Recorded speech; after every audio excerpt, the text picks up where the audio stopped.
Hey, everybody, and welcome to Lords of the Night. With me, as always, your Lord of Punishment. Say hi, Scribe. Hi, Scribe.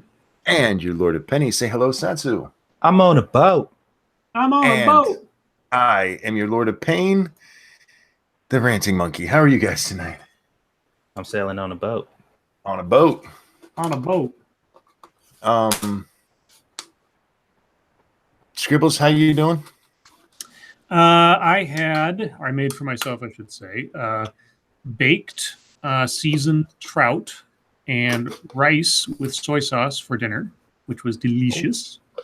But it's also hot as fuck and probably just a little bit hotter than yesterday. So I'm still perpetually uncomfortable. And I slept like absolute trash last night. So yeah, I got my Dr. Pepper, a bottle this nice. time, not the can. So I'm going to be plenty energized and hydrated to a certain degree for the stream. That's how I am. And Satsu, how you doing over there on your boat? Well, I barely slept last night. I was in and out of consciousness over in my computer chair. And after about like a few 15-minute sessions of passing out and waking back up, I was just up. And I recorded a video while I had the chance. And then, I've been chilling most of the day. I mean, Squishy's been off, so she's been hanging out with me. It's been a good day. Cool. And congratulations, everyone who's knows the secret word for today. That's right. I forgot there was a secret word. That's okay. I remembered for you, and so did the chat. I had a decent day. I've been in a lot of pain, but Little Butt was here, and I passed out on the couch last night because I knew, as late as I ended up going to sleep, that if I slept in bed, I would just sleep through her completely. Apparently, Grandma made noise upstairs while I was sleeping, and Little Butt went, "Shh, you're gonna wake Grandpa." Oh, Get her! That's right, get her. But when I did wake up, I just held my arms open for a hug, and she came running over and gave me a big old hug. It was great. But then she ate my lunch. Wah, wah. Lady Monkey and her went to the store today, and I was thinking I want something different for lunch. I eat like the same 4 things. That's all I eat because it's quick and easy to make. And I thought, oh, you know what I haven't had in a long time that I really like? The barbecue beef Hot Pockets. Judge me if you want, guys. Those things are Hot fucking Pockets. good.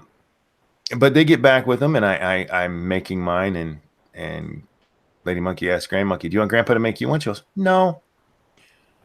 Like, okay. So I made mine. I made 2 at a time because that's what I eat. And I went and I sat down on the couch, and she kind of walks over to me and she looks at me. I said, "Do you want to come up and sit on my lap?" She goes, "No." And she turns around and just scooches herself up onto my lap. I'm like, No. I was going to lift you. And then she just turns and opens her mouth. I'm like, for real now? So out of the 2 Hot Pockets I made for myself, I ate, and this is no exaggeration, half of one. Jesus. Because the child who didn't want any ate the other 1.5. You are such a soft touch when it comes to that girl. Yeah, I am. I know. I can't help it.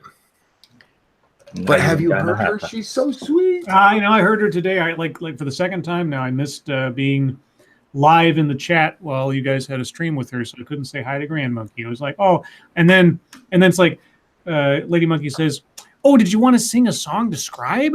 And I was like, "Oh," and she's like, "No." Like, oh.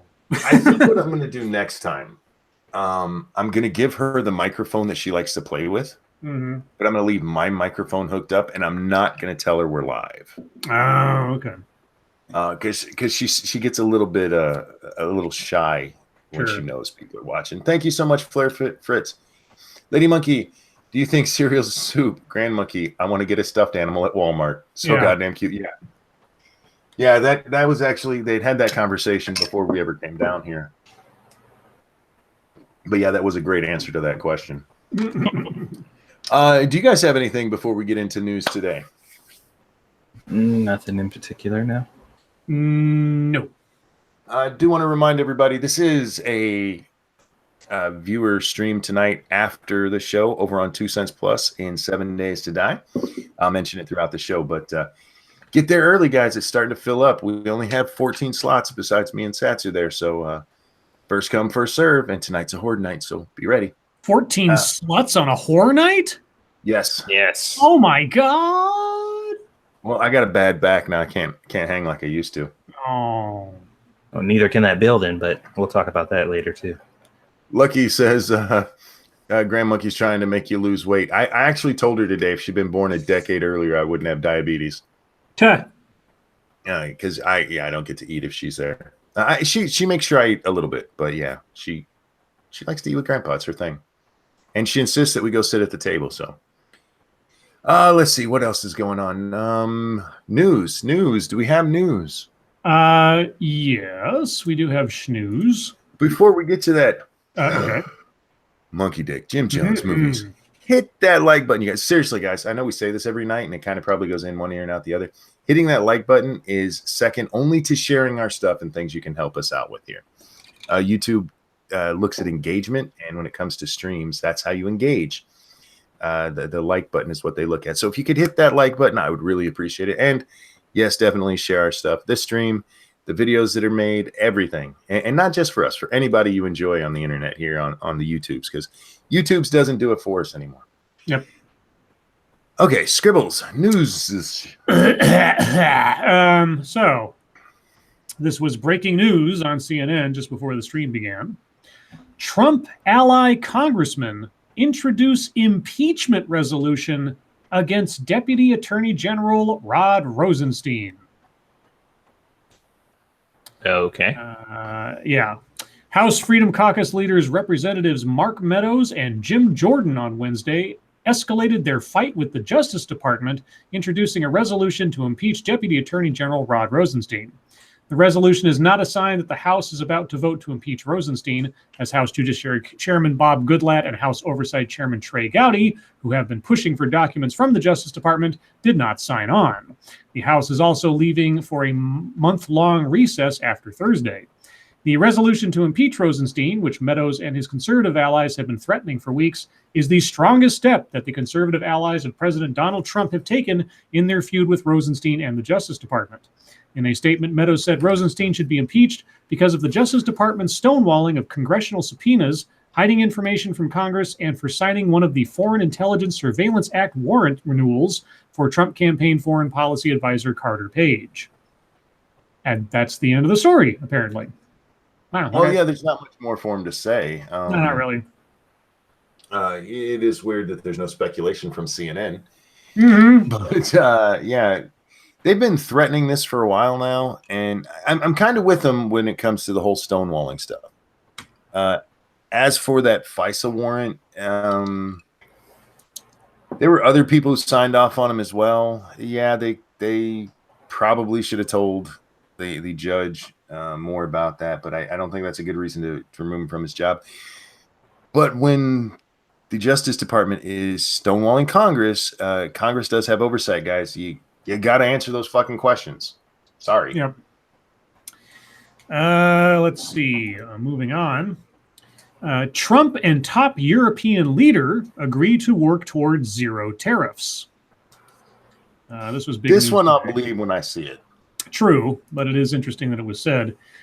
President Donald Trump said Wednesday that he and European Commission President Jean-Claude Juncker agreed to work towards eliminating tariffs and barriers on trade, reducing tensions for now in a brewing trade war. It was essentially a deal to make a deal, announced in celebratory fashion during and previously. How about during a previously? CNN. During a previously unannounced appearance in the White House Rose Garden, Trump declared it a, quote, very big day for free and fair trade with Juncker by his side. It was a cheery end to talks Trump himself suggested this week would be acrimonious. The U.S. and EU have been lobbying new tariffs on products since Trump announced earlier this year tough new levies on steel and aluminum exports. Recently, Trump has threatened a 25% tariff on European autos, a warning that seems to have been staved off. Quote, we agreed today, first of all, to work towards zero tariffs, zero non-tariff barriers, and zero subsidies on non-auto industrial goods, Trump said. Trump indicated both sides agreed to halt for now tariffs that threaten to devolve into a trade war as negotiations proceed, and said the EU agreed to import more U.S. soybeans and liquid natural gas. Time out. He said non-automotive industrial goods? We agreed today, first of all, to work together towards zero tariffs, zero non-tariff barriers, and zero subsidies on non-auto industrial goods. Okay, subsidies. That's what he said. That's different. All right. Okay. And let's see. Quote, we will not go against the spirit of this agreement unless either party terminates the negotiation, he said. So we're starting the negotiation right now, but we know very much where it's going. Juncker said both sides agreed to hold off on other tariffs while talks proceed. And that's the story. Okay. Yeah. I know the market took an uptick after the announcement. Parts of it did. Yeah, parts of it did. We'll get to that in a few. Oh, God. Free trade is not the be-all, end-all that a lot of people think it is. Some tariffs make sense, and we've been getting screwed in them, definitely, but removing them all completely is not the answer either, in my opinion. So we'll see what works out here. Yeah. I mean, I guess not having a trade war is better than having a trade war. Sure. But I guess we'll see how it hashes out. But see, here's part of the problem. We tend to have more dollars to spend than most other countries do. So even if there's not tariffs on our products going over there, our stuff tends to be more expensive, and they don't have the money to spend on it anyway, the way we can buy all their junk. Mm-hmm. That's why we still have the trade deficits, even when there's not a specific barrier of some kind of tariff that's causing it. So yeah, we'll see what happens. I don't think this is huge news like I'm sure Trump does. Huge. Let's see. Kind of an update on something we talked about last night. The Michael Cohen tape leak could complicate his legal troubles. You think? Here's another thing I thought of today as I was walking home from work. With the release of that tape, if that tape, by any chance, changes anyone's mind about who they're going to vote for in the upcoming election, is that voter meddling? Ooh. Is that election meddling? Because, I mean, information that is true, that is released into the world for people to consume, that may change their mind, that's election interference, I think. Let me take this even deeper. Oh, deep, please do. The only reason this came to light Mm-hmm. is because of the Mueller investigation. Oh, which is only there because of the Russians. Oh. This is Russian meddling in the 2018 election. Oh, I'm going to have a salicygasm. I think that needs to be a video. Somebody needs to make this a reality. We have made a breakthrough, folks. We did. Thank you, Cryptic. Jean-Claude Juncker, is that how you say it? Is an unelected wannabe dictator. Dude wants to form a EU military and economic alliance to block us. Yeah, I'm not a big fan. We can get into that real quick. I'm not a big fan of the EU, especially because, it is a basic dictatorship. The Germans finally figured out how to take over Europe, and they did it without firing a single shot. It's one of the reasons I think the UK is very smart for Brexit. Yeah. Get the fuck away from them because, they want to be a giant. It's basically a new empire, where there's leaders who, even when their constituents vote, they just we're not doing that. We're doing what we wanted to anyway. But anyway. So the tape leak could complicate his legal troubles, like maybe violating client attorney privilege, maybe. Mm-hmm. Let's see. Among those caught off guard Tuesday night by the public airing of Michael Cohen's secret recording of a conversation with his then client, Donald Trump, the federal prosecutors conducting the criminal investigation of Cohen. Cohen's legal team didn't notify the U.S. Attorney's Office for the Southern District of New York that it would be taking the tape to the media, according to multiple According to multiple familiar with the matter. Multiple what? CNN. Multiple hedgehogs? I don't know. Doesn't matter. On Tuesday evening, CNN's Cuomo Primetime played the recording of the president and his then personal lawyer discussing a possible payment regarding a former Playboy model who has alleged an affair with Trump. The tape disclosed Cohen telling Trump about plans to set up a shell company and finance the purchase of the rights to the former model's story from American Media Incorporated, publisher of the National Enquirer. Neither side disputes the subject of the conversation, which means it's not news. The decision by Cohen and his attorneys to make public a potential piece of evidence in federal prosecutors' investigation may have exasperated the government and potentially complicated Cohen's ability to obtain a cooperation deal, say people familiar with the U.S. Attorney's Office. While Trump's lawyers had waived attorney-client privilege on the recording. Oh, okay, I did not know that. That's a piece of information I didn't have. Giving Cohen the legal ability to make it public, his decision to do so could have consequences with respect to his relationship with prosecutors. 4D chess time here. What if he did this specifically to fuck with the prosecutors? Who, Cohen or Trump? Both. Trump signs off on the saying, okay, yeah, go ahead, release whatever you need to of secret recordings you made of our conversations. And suddenly they come out and we find out there's literally nothing there. There's nothing there. Yeah. Undercutting anything that Mueller might have been able to use against anyone else. How many times have we seen? I mean, and I granted these are cop shows, but it does happen in real life, where the prosecutor suggests they have evidence and get somebody to break. Well, there's no way to even do that now because we all know what's on the fucking tapes. Well, let's see now. The question I guess I have is, they said they seized what, like 12 recordings? Something like that. Yeah, a whole. Yeah, were they all of Trump, or is this the only Trump tape they have? Because if this is the only Trump tape, yeah, go ahead. Sorry, from what the news accounts said, they weren't all of Trump. Right. So if this is the only Trump tape they have, or the only sort of substantive, irate bear, tape they have of Trump, then it completely diffuses, like you say, any leverage they might have with either Trump or anybody in his inner circle about it or something. Yep. And what easier? I mean, I have a feeling that if Cohen just gave these tapes to Trump, that would have caused a huge issue. Yeah. But if you release them publicly, Trump still gets them without you being able to say you were what's the word? Obstructing justice. Well, but doesn't, like they say in the article here, doesn't Cohen doing this kind of screw his own situation up? I mean, it might save Trump some trouble, but doesn't Cohen like lose out on being able to make a deal? He wouldn't have been able to make a deal anyway. There's nothing on the tapes. Well, yeah, but I mean, if he's upset the prosecutors by releasing information that was still, and then they decide not to offer him a deal and retract the deal. Maybe. But again, I mean, if this is the kind of stuff they found at Cohen's place that they just had to go and take. If I'm Cohen's defense lawyer, I'm like, come on, fuck it, bring it, let's go. Yeah.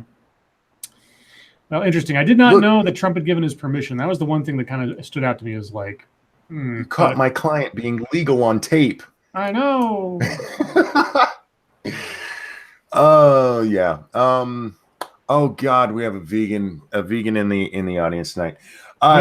Panda, look, he can't tell me what is difference between cows and humans. And that they said debate. Ask yourself, coward. Fuck that pussy and his inability to tell the difference between cows and humans. Frankly, I think he should be watched anytime he's around an animal since he can't make that distinction. There you go. There's my official statement. Go fuck yourself. Anyhow, I want to get into the story about that we're named after tonight. Facebook took a huge tumble today, guys. Did you see this? Nope. What'd they lose? A quarter of their valuation? Let me bring up the main article there again. Because they missed their earnings report and their earnings estimate, and They also came out and said that because of changes in law over in the UK, as well as the issues that they had here cleaning up the what's the name of that place again? I have it right here somewhere. Analytica or yeah, whatever it is, Cambridge Analytica. Yeah. All of that they're saying that for at least the next several years, they're not going to be making any money. Oh no. Facebook shares lost as much as a quarter of their value on Wednesday after executives said the profit margins would plummet for several years. Excuse me. Sorry, due to costs of improving privacy safeguards and slowing usage in the biggest advertising markets. The second quarter results were the first sign that the new European privacy law and succession of privacy scandals involving Cambridge Analytica and other app developers have bit into Facebook's business. The company further warned that the toll would not be offset by revenue growth from emerging markets and Facebook's Instagram app, which has been more immune from privacy concerns.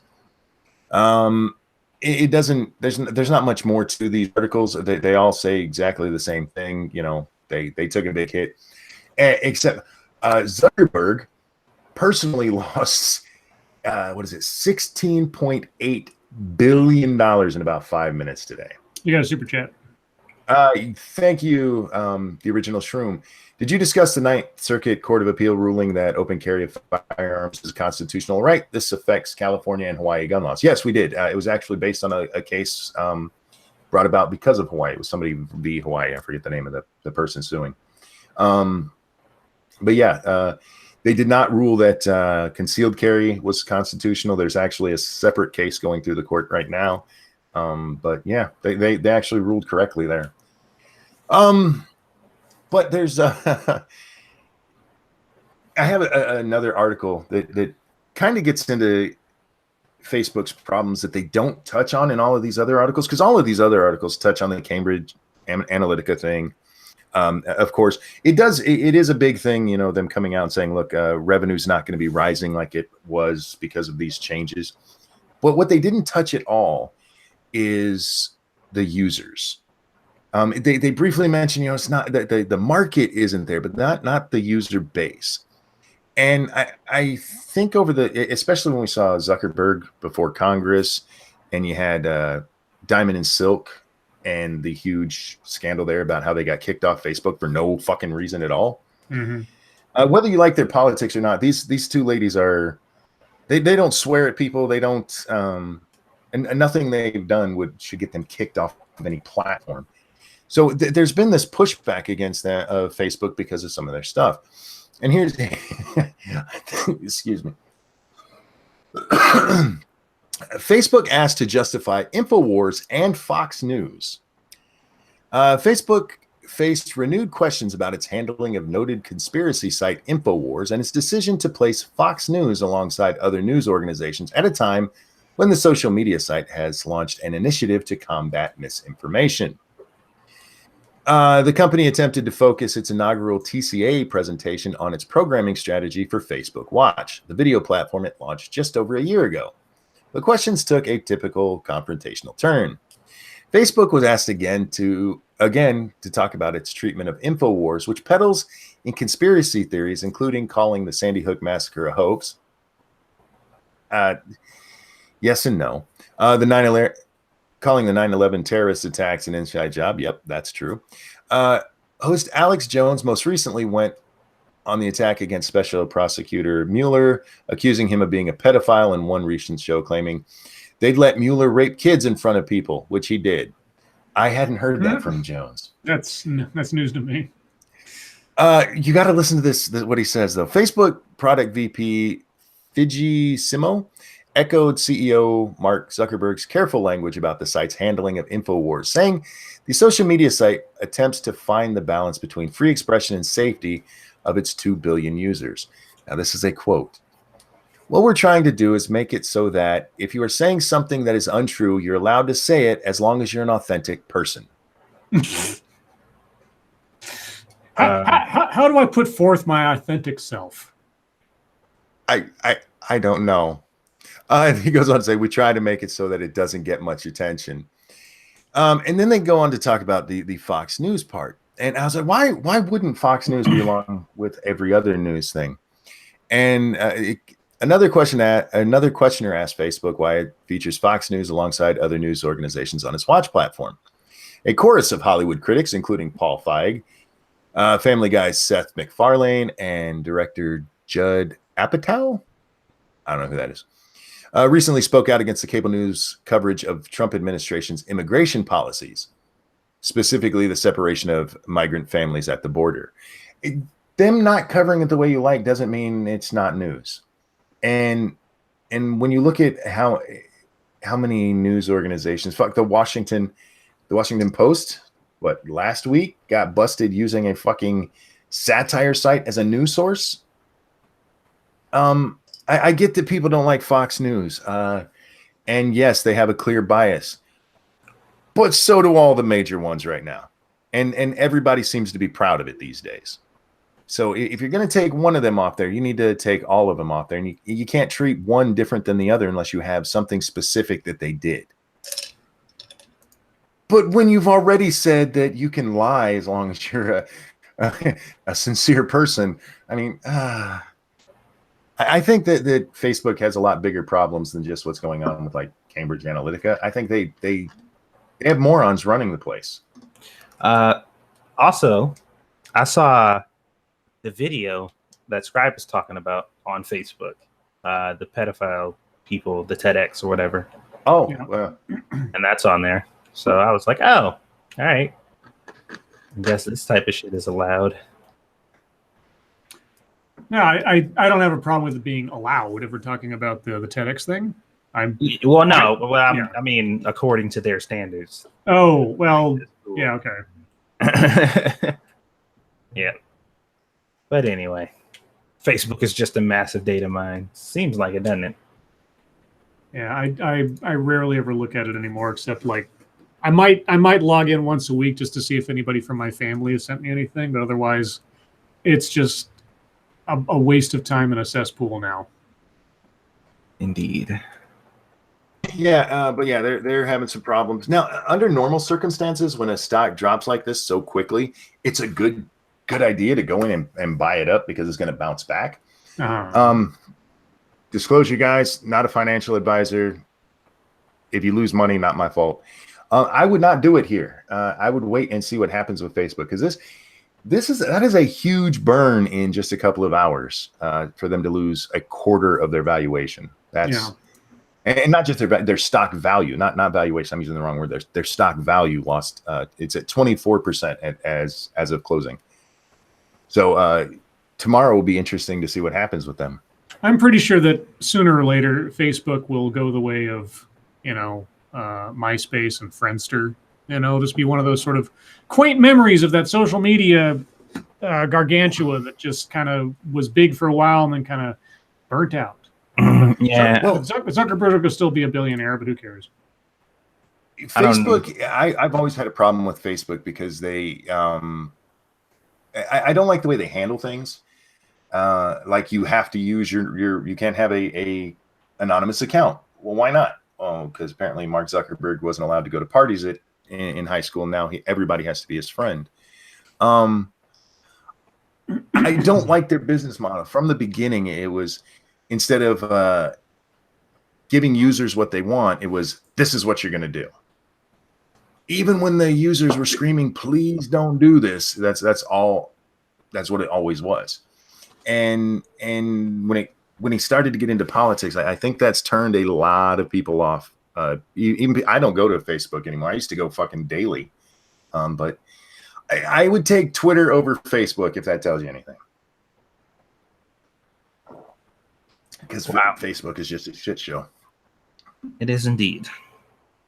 The only thing it's good for is I have a lot of family that I don't get to see. And that's the only way we contact each other. But I check it like once a month now. I feel like that's everybody's case right now. Yeah, he should have left it alone. Stop forcing people, and especially don't get into fucking politics. Don't get in there. Well, we try not to let fake stories go through. Why? Why is that? Why are you the arbiter of that? Well, until something bigger and better comes along, I think they'll be fine for now. But there's been a couple attempts from Gab and other sites to try to step in. Minds, I think, was another one that's just like, oh, come to us.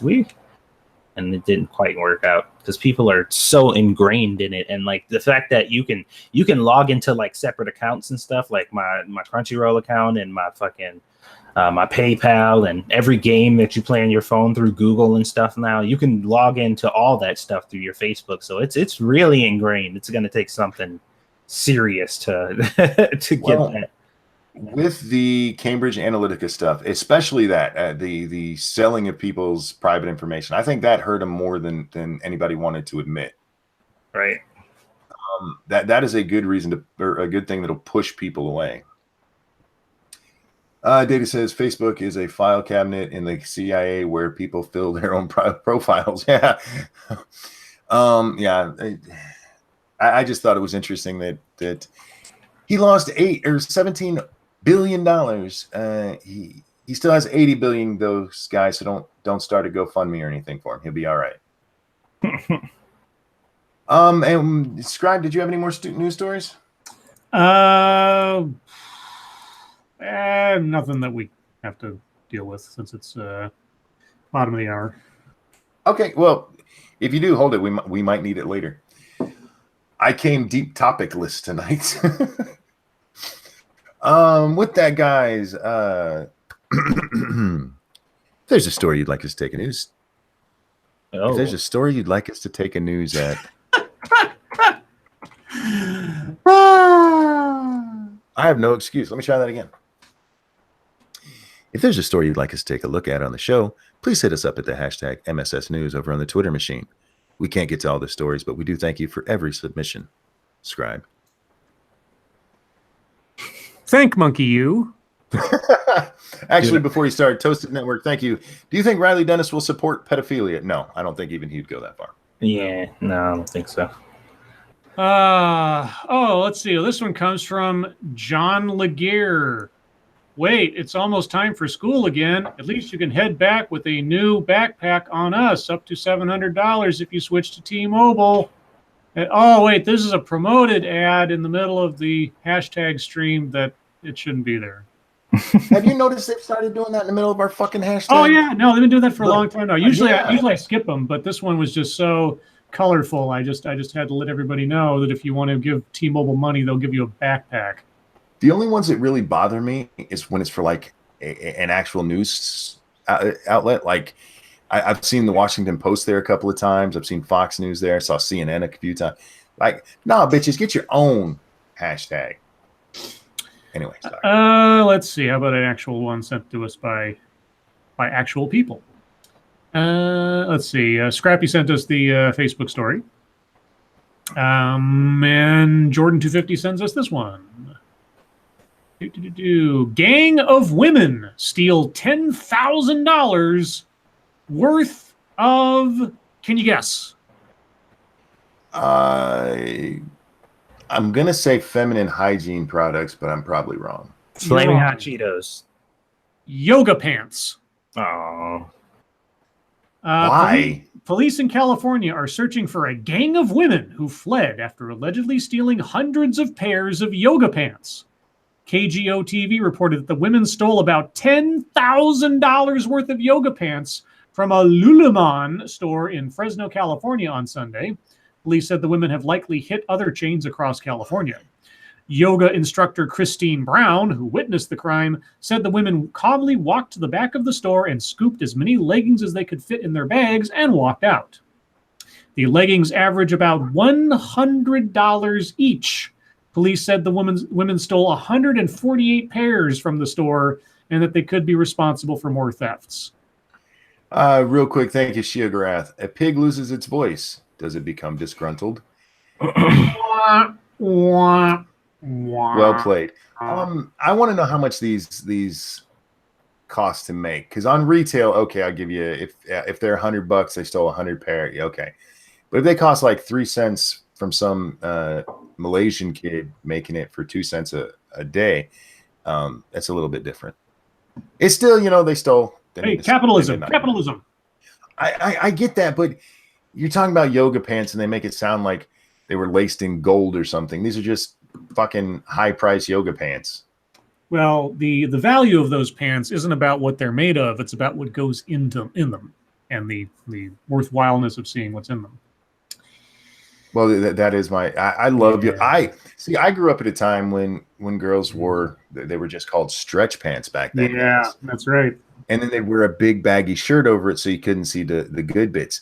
And then Yeah. something happened a few years ago, and women just started wearing them like, check out my camel toe. And I was like, God bless you. Mm-hmm. Look at my. I love the ones who are like, curves. you can't see that. Like, oh yes, I can, sweetie. Mhm. You want me to draw it for you? Speaking of yoga, or at least something that's physically involved, this one comes from Captain Brambles. Nude man caught working out at Planet Fitness thought it was, quote, a judgment-free zone. Well, Yeah. A man who was caught naked in a Planet Fitness thought he'd get away with it because the gym considers itself a judgment-free zone, officials said. Eric Stagno, 34, of Massachusetts, was arrested on Sunday at a gym in Plaistow, New Hampshire, after gym-goers allegedly caught him exercising in the nude. Plaistow Captain Brett Morgan said police were dispatched to the Planet Fitness location after receiving a call from a witness that summarily said, quote, the guy walked in, stripped down right there in front, left the clothes and belongings at the front desk, walked back and forth across the gym a couple of times, and then settled in over at the yoga mats. The police captain added that Stagno was in a yoga-type pose when authorities arrived. Stagno said he thought this was... Sorry? I said, was it downward-facing dog? I hope to God not. Stagno said he thought this was a judgment-free zone, apparently referencing the gym's slogan. Gym goers reported feeling sick, unsafe, and disgusted by Stagno's alleged actions. This word is being used way too fucking much, man. Unsafe? Yes. Yeah. Okay, he didn't do anything that made you feel unsafe. Shut up. Now, it is disgusting because he's getting ass print everywhere. Yeah. And ball droppings. Blech. But he didn't feel unsafe. Stop it.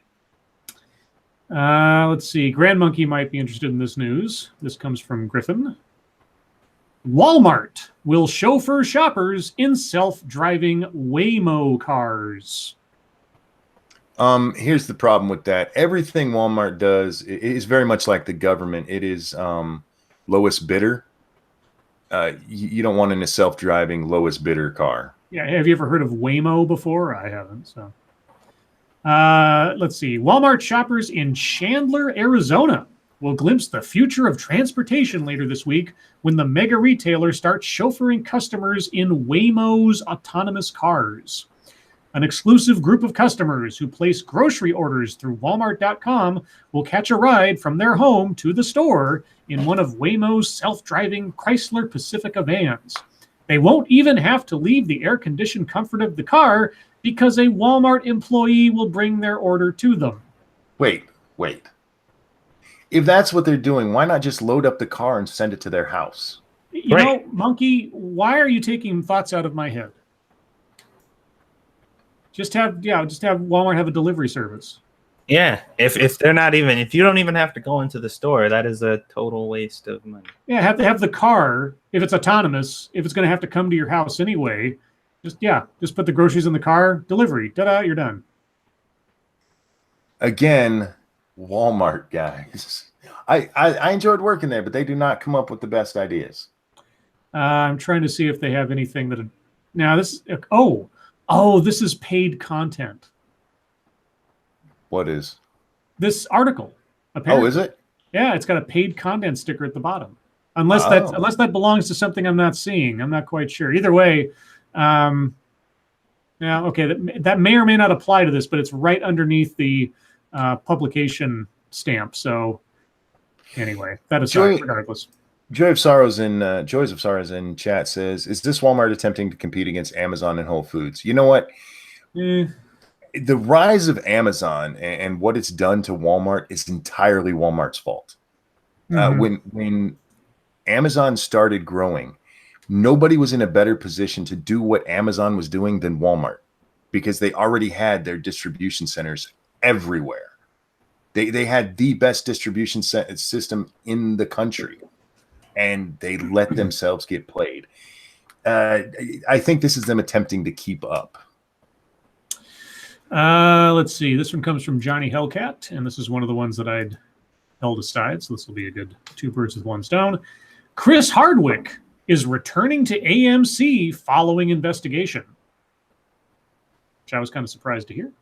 1 month after AMC began investigating Chris Hardwick over allegations of sexual assault, the network has decided he is fit to return to his hosting duties.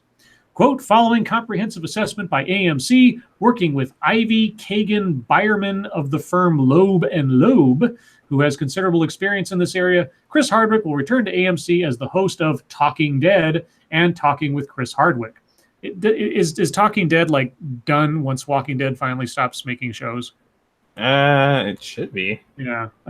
So it's a show talking about a show that anybody can already watch. Yes. Yeah. Okay. Let's see. Quote, we take these matters very seriously, and given the information available to us after a very careful review, including interviews with numerous individuals, we believe returning Chris to work is the appropriate step. Hardwick will officially return as host of Talking Dead on Sunday, August 12th, immediately following the mid-season premiere of Fear the Walking Dead. Yvette Nicole Brown was set to fill in for Hardwick as the interim host of Talking Dead during his absence. She also moderated the Walking Dead's panel at San Diego Comic-Con last week. There's some kind of commotion going on outside my apartment, guys. I'll be back in just a minute. Oh, cool. While he's gone, I'm actually going to read one that isn't sent to MSS News. It's one I saw today, and I forgot to send myself. It's a short one, so if he's back quickly, it won't be a big deal. Krispy Kreme worker offered cops donuts if they let him go. Huh. Did they take it? Apparently not. Oh. Police in Maryland say a man who was being detained told officers he worked at Krispy Kreme and would give them donuts if they would let him go. Sergeant Jonathan Shatlock tells the Frederick News Post 25-year-old Matthew Tyler Rosenberg and another man were spotted Thursday by an officer who suspected they were peering into vehicles for anything worth stealing. Excuse me. Charging documents state the officers ordered them to stop, but Rosenberg began walking away. They say a struggle ensued and an officer kneed Rosenberg in the abdomen before he was subdued.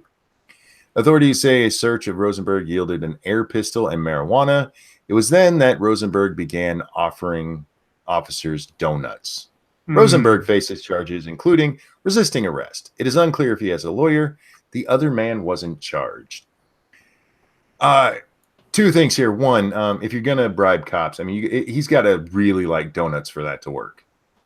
But 2, notice they said the other guy wasn't charged. Even if you were doing something wrong, if they didn't actually see it and all they want to do is question you, you can get off on that. Don't like try to sneak away. That's what got this guy in trouble and beat up. Yes, and thankfully nothing crazy. Everything good there? On. Yeah, it was like 2 car alarms went off at once and people were yelling, and I think it was just somebody bumped up against each other's car, and I wasn't quite sure because with my headphones on, it kind of muffles the sound, so it was kind of all bleeding together. I was like, what the fuck is all that? So anyway, gotcha. This one comes from Captain Brambles, and this might be a just dessert situation. Serial killer accidentally kills himself in jail during a sex act. Yeah. What kind of sex act? That's Satsu's biggest concern. All right. A German serial killer who murdered 5 female hitchhikers accidentally killed himself while performing a strange solo sex act in his prison cell over the weekend. Oh, are we doing like a David Carradine autoerotic asphyxiation thing where he like hung himself with a belt or something? Oh, God. German name I can't pronounce. Egidius Schiffer, I guess, dubbed the Achen Strangler, gave himself a fatal electric shock after tying a cable from a lamp around his penis and nipples. Oh, dear God. He electrocuted himself. I have no problem with this. Not only did he electrocuted himself by genital and nipple. That's such a German thing to do. He was still tied up when guards at Bochum prison in the North Rhine-Westphalia state opened his room Monday morning. Prison spokeswoman Candida Tunkel, Candida Tunkel, now these are real names, said he removed a cable from his bedside table lamp, then he wound it around his nipples and his penis and stuck the end in a power socket. Are they sure he just didn't find out he was Jewish? Oh. Come on, that's funny. A post-mortem established that Schiffer, 62, died of heart failure as a result of an electric current flowing through his chest. Cops said they do not suspect foul play, and his lawyer claimed the murderer was not suicidal. Schiffer was sentenced to life in prison in 2008 for a string of grisly murders committed between 1983 and 1990. The authorities used DNA evidence to convict him 18 years after his final murder. He picked up his victims, one of whom was just 15, as they tried to hitch rides home from nightclubs before handcuffing and tying them up. And he did a bunch of horrible things to them, which I'm not going to go into details of because it doesn't matter. He's dead. Fuck him. God damn you, Pat. Pat says shocking story. Random American says, how much would I have to donate to have a night free of weird sex stuff? Dude, we don't write the news. Yeah. It's just what's there. I mean, if you want to pay for a filter, that's up to Monkey, and like next time we're on his channel or something. But I don't know. Oh, it can't happen on my channel. I couldn't make that promise. I mean, not only that, people are sending us these stories. So, yeah, you can blame that one on Captain Brambles. I'm just saying. Oh, let's see. Let's do this one before we wrap up. Icy Untitled, or Icy Untitled. This is a Vice.com story. The title of the story is Never Apologize for Tweets. I don't. Well, I think that was, given that it's coming from Vice, I'm not sure if that shouldn't be framed on the next time that somebody on the opposite side of their ideology gets nailed for bad tweets and then apologizes and then they mock them for it. Because I could see that happening. Mark Duplass learned the perils of apologies after praising conservative pundit Ben Shapiro and opening Twitter's hellmouth. Okay. Mark Duplass. Why do I know that name? Ancient wisdom tells us to never tweet and delete your account, but man was born to post as the sparks fly upward, so we persist in making total fools of ourselves online. The luckiest among us never get famous enough for anyone to see our jackassery, but celebs can't hide how incredibly poor their judgment is. The latest inane Twitter drama unfolded when the actor and director Mark Duplass, why do I know that name? Wrote a tweet that has since been deleted, urging his fellow liberals to follow conservative firebrand Ben Shapiro. Quote, I don't agree with him on much, but he's a genuine person who once helped me for no other reason than to be nice, he said. A glut of woke Twitter users were quick to jump on Duplass for the suggestion, posting screenshots and articles about Shapiro's unabashed transphobia, as well as his tweets disparaging Trayvon Martin, the unarmed black teenager who was shot and killed by George Zimmerman in 2012. As BuzzFeed, Ishmael Darrow pointed out, Duplass has had a friendly rapport with right-wingers for a while now in an apparent search for common ground. But it was the Shapiro tweet that went viral and earned him so much hate he didn't just delete it, he issued an apology. It's a long apology. I'm not going to read it whenever. So, anyway. Real quick, Sanguine, thank you. I missed the Harbinger of Cute's first live stream, which saddens me. But before I go to work, here's the money to go get her the stuffed animal from Walmart that she wanted. She actually got 2. But thank you so much. Ooh. How about one more? Because this one's interesting. This is something that a lot of people have pointed out the last couple of days. This comes from Subcon Jazz.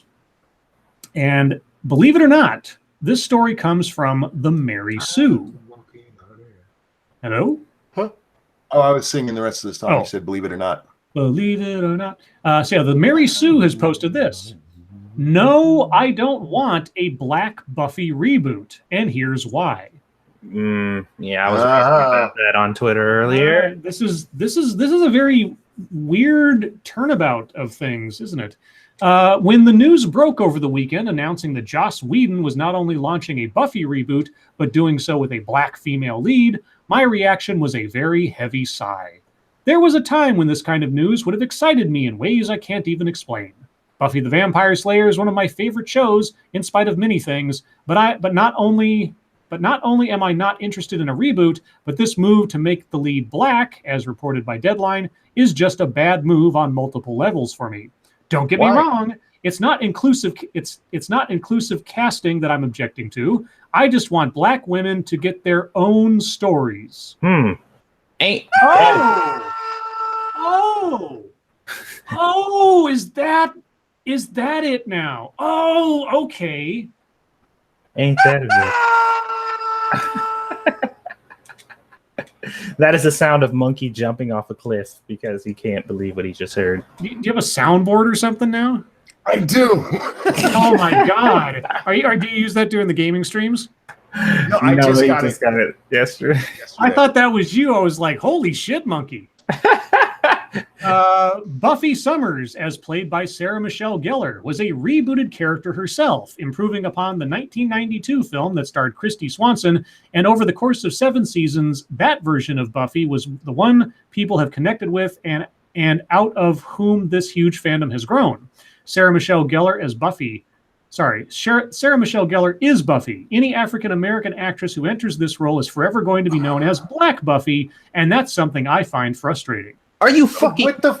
Are you out of here? Amazing! Are we living in the fucking Twilight Zone right now, dude? Oh, I stepped through a mirror. This is amazing. I would be remiss if I didn't note that, yes, Monica Usuwu Breen is a black woman and will be the showrunner on the project. If it does happen, I'm excited for that because getting a black female showrunner is a rare opportunity no matter the circumstances. So if I have anything positive to say off the bat, it's that. I'm glad I know I'm fucking up her name. Usuwu Breen has this job. I'm sure she will be great at it, but my problem is that Buffy is never going to belong to her. Having a black showrunner and casting a black actress will not give ownership of this series to this new incarnation. From the very beginning, it will be held to an unreasonably high standard and will be compared in terms of writing, acting, etc. to the original. Okay, well, hold on. Regardless of whether or not you change the race of the leading character or whatever, that happens with every reboot or remake. It's unavoidable. Wait. How many times has this been the exact argument for not doing this to other characters? I know. Dude, I have specifically been called a bigot. All right. I want to keep going with and if this show doesn't go on to last 7 seasons, it'll just be looked at as a failed attempt to update a popular series. All the flaws will be its own, and anything good will be attributed to Whedon's influence. That's why I wish, ultimately, that this and even the upcoming Charmed series were original concepts and not hopping on top of existing franchises in order to make them work. Can I frame this? Stealing my lines. Black and non-white creators have our own vampire series that could be up for adaptation. There's L.A. Banks with the Vampire Huntress Legend, Octavia Butler's Fledgling, and the Gilda stories by Jewel Gomes, which is about a bisexual vampire from the 1850s. Unless original work from creators of color gets made, it'll never belong to that community. We will never get to say Buffy the Vampire Slayer and not have it belong to Joss Whedon and Sarah Michelle Gellar first and foremost. And considering Joss Whedon and the way he wrote WOC and POC, women of color and people of color in the past, it's not the best place to start. When I saw WC, my mind immediately went to Wizards of the Coast. Because like when I see WC, that's how my brain, I was like, he wrote for Wizards of the Coast? What? And in that regard, I can't be excited. I can't be excited because I can already imagine all the shit the actress who plays Buffy will get, because that's what happens when black actresses are given roles that used to belong to white characters. You just said it belonged to a white character. You did. You're right. You just said that. You can't put that in quotation marks now. You just said Buffy is a white character and that people who are not white need to have their own characters. You can't turn around and say that in quotation marks now, lady. Well, like I said, she's making a good point, but she can't let their doctrine of hypocrisy and everything go away. Like that has to still remain intact. So she's like, I got to be a hypocrite at least a little bit in here. For the record, Anita Sarkeesian is also against the recasting of Buffy. She tweeted that out the other day. One more paragraph here. I wish Monica Awusu Breen luck, and I will absolutely support this series as it goes forward. But I also wish that this wasn't just rebooting Buffy. It'd be better if it were a spin-off series with a Black Slayer, which could still turn out to be the case with the show still in early development, because then at least she could be her own person. But even that doesn't have the same benefits as something wholly original. A part of me wants to be optimistic, but I work on the internet. Well, I will give her points for making a good point. But obviously I'm going to have to dock a few because she's stupid. Well, she undercuts herself there at the end. Yeah. You got a super chat, Monkey. I'll get there one second. She falls back. She falls back into the old. Well, we still need to have anyway. Sanguine, thank you. Femthor, Black Iron Woman, Asian Hulk, and on and on and on and on. Sucks to suck. Yeah. Well, she hits on something that I talked about when we first discussed this the other day. The idea of the Slayer is that, one, she doesn't last that long anyway. They actually should have killed off Buffy several times. Yeah. She doesn't last long because it is a very dangerous job and it just goes on to the next young girl. And there was a Black Slayer on the show. They could do that at any time. And actually, the way that the series ended, and this is a reboot, but if they wanted to go that way, they made every would-be Slayer becomes a Slayer. So all you got to do is pick up with one of them. Nick's opinion, thank you. Monkey, I know you worry it's crazy, change name because I don't know. Anyway, lost my job last week. I didn't quite get fired. The company closed down. Oh, that sucks, dude. Well, luck favored me, or it could be keep a job relationship with my boss. Oh, well, good. Don't burn bridges. That's an important lesson in life. I'm sorry to hear you lost your job, especially it closing down. I mean, if you lose your job, you want it to be, like you got tired of the boss and slapped him with your dick or something, not something like this. So I am sorry. I hope you find something quick, bud. Yeah. Anyway, I guess that's all the stories. And I put the link in the chat if you guys want to reference it later or something. There's another story on here I don't want to get into, but I do want to mention. Apparently, STDs are on the rise again. AIDS is down, but everything else is up. People, condoms, not that hard. Well, you have to have them hard a little bit. Well, yeah, you need a little blood flowing through there. They don't roll on quite right. But use fucking condoms. It's not that hard. Or get blood tests that you trust. Guys, thank you so much for the stories. We had a lot of stories there that we didn't get to. We'll have to have a catch up day. Maybe we'll do that Saturday. It's YouTube time. I had a stream with Little Butt today. Yay! I'm gonna count that as YouTube time. It's still on the channel. Feel free to watch it. There's a lot of dead space there, but when she does talk, it's just so cute. Thank you, Sanguine. How long till the lore break of trans F Slayers? I give it less than a season if they go that way. I thought they were doing a movie, is what I'd heard originally. I didn't know they were doing it as a show. You know what they should do? They should have the very first. They should keep the whole thing so tightly under wraps, not having people photographing things, do it all on a set. And the first 3 episodes, they bring back Sarah Michelle Gellar. And there she is, and she's Buffy, and we don't have anything. But by the 4th episode or something, she gets killed, but passes off the torch, and then they just change the show name to the new character. Just call it Slayer. Apparently, Magog's in chat. I didn't see you there. How you doing, bud? Thanks for stopping by. Hope you're enjoying what you hear. Yeah. Anyway. Nick's opinion, thank you. Sorry I did put all the bad because I kept a good relationship. Anyway, if the new Buffy's good, I don't care. The author hit on a lot of things that are actually true. No matter how, this would have to be an amazing show for this to become whoever's character it becomes. Right. Ranting Monkey, you missed my super chat. I'm sorry, Michael. I know I read it in my head. I'm so sorry. This was as you were reading the last story. He said, we have come full circle. Yeah. Unfortunately, this is another one of those things. They're not going to learn their lesson. As Pat said repeatedly in chat, it's they only care because this is something they care about. Right, exactly. Any other character wouldn't matter. Yeah. Yeah. Sorry. So Satsu, what did you do today? The video I uploaded on my main channel was about people and how they shouldn't endorse things that they condemn because it makes you look stupid. So I did a video on that, and I uploaded the regular series of videos on my other channel that usually go up. But yeah, I just I wanted to give my like definitive stance on that because I hadn't really had a chance to actually sit and talk about it. But yeah, don't endorse things that you openly condemn. And I wanted people to understand the difference because there are some people who weren't like openly condemning it, and they're just like, well, if they got fired, then they got fired. Whatever, you know, it's the company's prerogative.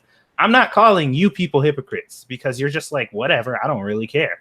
But if you're just like, you know, fucking torches and pitchforks, like, fuck that shit, that's so wrong, there's no reason for that, yet you are celebrating it in the other instance, then I am talking to you.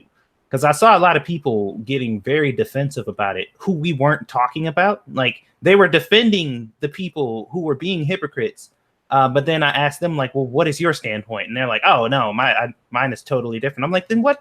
Why am I even talking to you? Like, if you're not a hypocrite and you weren't condemning it, you were indifferent about it, then you're not a hypocrite. Like, that's... I found myself saying that a few times recently to people. Like, does that apply to you? No. Then why are you upset? Yeah, I'm just like, I'm not talking about you. I'm talking about the hypocrites. But you know, people sometimes they get very passionate about whatever it is the topic is, and they get caught up. So it is what it is. But I just wanted to make sure to clarify, you know, the separation between the two, because I do understand that there's a difference, and I understand not everybody is on that same boat. So there you go. So that's what I did. Go check it out if you want to see it. Scribbles. So I finished the script on the presentation that I was working on. The thing is, though, is that the talk is like 35 minutes long. I got through about maybe 7 or 8 total minutes. I skipped some intervening stuff the guy was saying that didn't have anything to do with anything. There's just so much this guy goes into that this is probably going to end up being like a 2-parter. But I'm not going to do the second part for a while or something because this was just jam-packed with nonsense. This guy stands up on a stage to proclaim that somehow, and he didn't even get to it after 10 minutes, that what can we learn from feminism or the feminist movement when it comes to knowledge equity? And he proceeds to say, oh, here's all the things that feminism accomplished for women. Also, it's for men's equality as well. Doesn't say how. He then says that there's a lot of things about this that you have to convince people about because a lot of people don't think that there's a problem. And this is the no problem, as this professor wrote in some essay somewhere. And so you have to convince them that there's a problem because there's a lot of naive people out there who don't think that there's a problem. And now there are some people who are naive because they're just, you know, innocent. They don't know any better. Then there's people who are actively saying there's not a problem, and those are the really bad people. Now, I don't have any evidence for any of this, and I'm not even shitting you. He says, I don't have any research that proves this, but... Oh, for fuck's sake. I'm not even kidding. As he goes into this tirade talking about the numbers of people in society who believe that there isn't a problem because of malice versus just being ignorant, blah, blah, blah. He says, I don't have any research to prove this, but... And I take that audio clip and I end up replaying it 17 different times. Well, maybe not that many, but at different points over the course of the next couple of minutes of his little presentation as he's trying to make a point or make an argument. I just insert that little bit. By the way, I don't have any evidence or research for this, but yeah, there's a lot of stuff that this guy's putting out there. And, you know, usually I wouldn't care. I mean, any nut job can go on the internet and say whatever he wants. I'm one of them. But this guy is an information administrator of a kind at Wikipedia. This guy is like setting policy and program management or whatever else at the people who run Wikipedia. And I just find it fascinating that somebody in that position who would tout that on their resume and everything else, without any hesitation says, these are things I believe, though I have no evidence for them, but you should believe them too. And if you don't, and I'm quoting here, you're probably a terrible person. it all makes sense. Yeah, he's one of those guys. I'm just like, I'm going to showcase this because it's just too ridiculous. And so anyway, I have the script written, at least the first draft. I'm going to, as I do with most of my drafts, I'm going to sleep on it, revise it tomorrow, hopefully do the audio between now and the weekend, and have something out maybe Saturday or Sunday, depending on how much time I get. All righty. There you go. Oh, and also, guys, Sunday. Oh, yeah. Noon Pacific, 3 p.m. Eastern on my channel. Monkey and I will be reviewing the 1993 classic film Judgment Night with Emilio Estevez, Jeremy Piven, Cuba Gooding Jr., Stephen Dorff, and Dennis Leary. All right. There you go. Also, guys, tonight at about 11:15ish, we will be playing 7 Days to Die over on the open server. Me and Satsu take up 2 of the 16 slots. That leaves 14 for the rest of you. It is Horde Night. Horde Night is going to be coming very quick. So if you're going to play, get in there fast. Fucketry time. I wasn't on the Twitter machine much today because I was in a lot of pain to the point where I had to delete several tweets that I'm fairly certain would have gotten me at least a 7-day ban. What? Because people were annoying me, and I don't know if you've noticed, I've been a bit more ranty the last few nights, and it is all the pain because there is stupid shit going on, but when that's on top of what's going on with my body, so I can't fucking take the stupid. Yeah. I think the one that really set me off was Chelsea Handler. She put out a list of what is this? Emily's List endorsed candidates for the upcoming election. Oh, okay. Who's Emily? It's called Emily's List. I don't know what this is. It's Is it like Craigslist? kind of. It's a list of women you can vote for in the election. Oh, I can vote for. Oh, okay. Well, you should vote for. Oh, okay. All right. Because they have vaginas, and that means they're going to be good leaders. Right. Okay. Can you imagine if we did this in reverse? If we made a list of guys you should vote for because bitches are too stupid to lead or something like that. You don't trust in bitches. Vote for a dick. Monkey, that happens every day. Come on. The fuck it does. Okay, we got to discuss this. I'm sorry. Our leaders are chosen by women. If you don't like who's in there, blame women. What? Monkey. Women are not only the majority of the population, they are the majority of the voting population. And it's been that way for a while. So if you don't like who's being elected, you have no one to blame but women. So fuck off with your genital politics. Why is that even a fucking thing? Genital politics. I have a vagina. Vote for me. Well, where do you stand on the issues? Well, Israel's occupying Palestine. What? That's what genital politics will get you guys. But yeah, women rule the country, whether you want it. Just because they're not the ones in power doesn't mean they're not the ones in power. Yeah. Well, those are inconvenient facts, so we'll just pretend like you didn't say any of that. Yeah. God damn. What was the other ones that I saw today? Oh, did you guys see the the Abolish ICE Portland camp? Mm-mm. Yeah, I saw the pictures you posted. Yeah. Oh my God, what a fucking disaster! You didn't see it, Satsu? Mm-mm. Yeah, let me send this to you in our group chat here. So you got to see these pictures, and I'll tweet it out to you guys as well. Did you ever see the after effects of the Occupy things where it was nothing but garbage fucking everywhere? That's how these people are living. It looks worse than any third world country that immigrants are coming here illegally from. It's a trash city. Are they trying to make them feel at home if they came from, you know, the sticks of Guatemala? I mean, You're not allowed to say trash city, Monkey. That's look at it. This is a fucking trash city. It is literally a city built out of trash. but you're not allowed to say it, is what I'm saying. A monkey. That's racist. Yeah, it doesn't matter if it's true. America is the worst place to live on Earth. Period.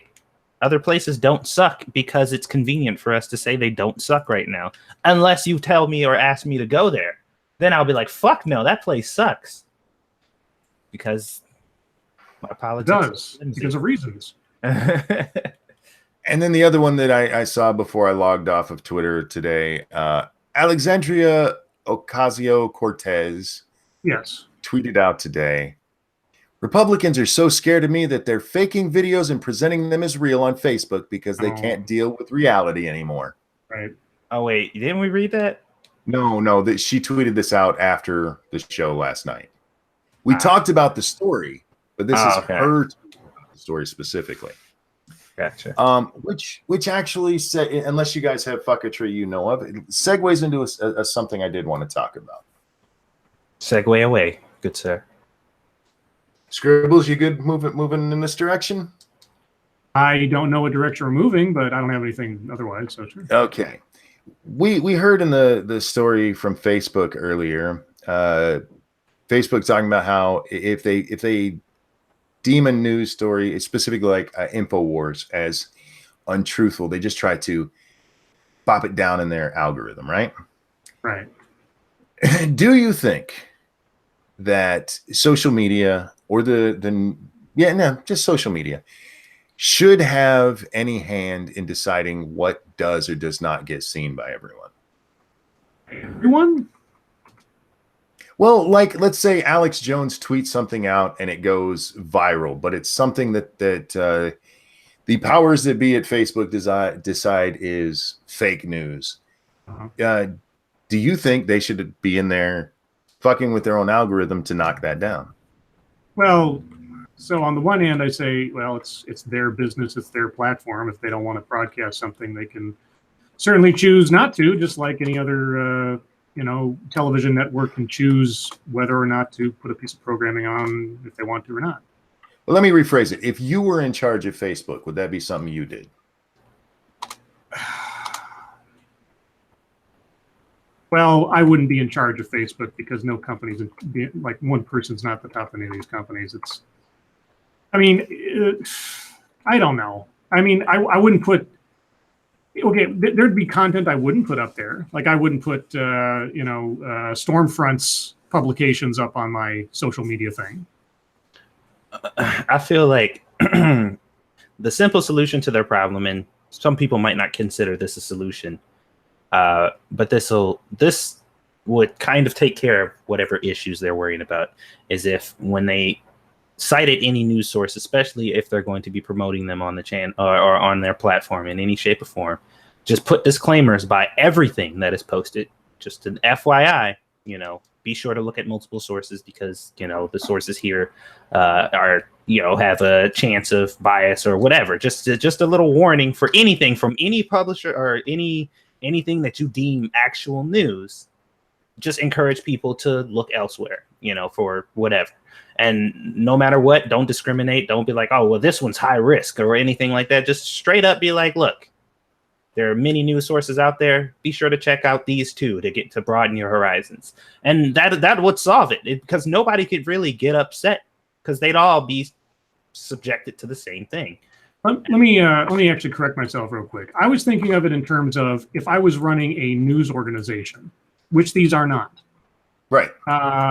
So first and foremost, I don't think Facebook, unless they start a different company, should be regulating quote unquote news. Now, of course, news is content on their platform. So it's this quasi, for lack of a better word, intersection of social media versus whatever counts as news or journalism these days. So it is the conflict of, well, it's their platform. They can have on there whatever they like. But if they're promoting themselves as a space for free speech, that's a difficult, sort of. It's hard to square that circle, and also start filtering out what someone says as this is not legitimate news, because this is flat earther stuff, so we're not going to broadcast that because it's not true. Well, there's a lot of things that aren't true that people put out there as entertainment or news, like The Onion. So, I don't know. Here's where my problem is. Absolutely, it's their platform to do it as they please. I'm looking at it more philosophically, like if I were in charge of Facebook. Mm-hmm. I don't see how you can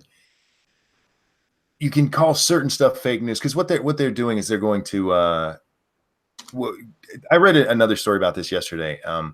They're going to be doing things like knocking down these stories or putting a disclaimer there that says, according to some fact checkers, this story may not be true. And those same things getting beaten down in their algorithm. But when you look at a source, say the people who are mad about Fox News, if you look into that story more, what they were most mad about is, I think it was Laura Ingraham called the detention centers down at the border summer camp. And they're saying, oh, that's the most horrible thing ever. That's an opinion. The Washington Post actually had a false story because they used a satire site as a source. Right. CNN has had to fire people because they made a story so erroneous there was no way of fixing it without just firing the fuckers. But these are still considered legitimate news sources. And no, you don't have to. There's not going to be a CNN story that comes across. And by the way, fact checkers say this might not be true, because it's CNN, so they'll just let that one go. Either you have to, as Satsu said, just put the fucking disclaimer on everything that says, look, this could be wrong. Look at multiple sources, which I have no problem with that. If you're going to call it news, fuck it, do it. I have no problem with that. But do it to everybody. Or don't do it to anyone. Let the algorithm, you invented the algorithm and you did it to try to get people to look at shit.